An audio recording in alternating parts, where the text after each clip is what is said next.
मित्रांनो, आठवतं ना हे झाड ज्याच्या खाली मासा पुरला होता?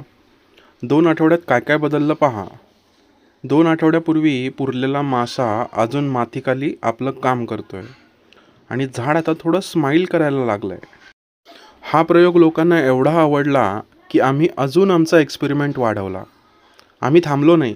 आता प्रत्येक नारळ, प्रत्येक फुलांचं झाड म्हणतंय, आमच्या इथे मासे फक्त टँकमध्ये पोहत नाहीत, ते मातीमध्येही जग निर्माण करतात.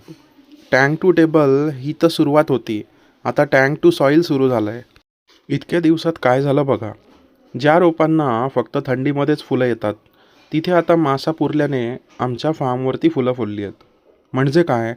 जळी स्थळी काष्टी पाषाणी आमच्या फार्मवर मासे फक्त टाकीत नाहीत, आता जमिनीतही कामाला लागलेत, लाईफ निर्माण करायला.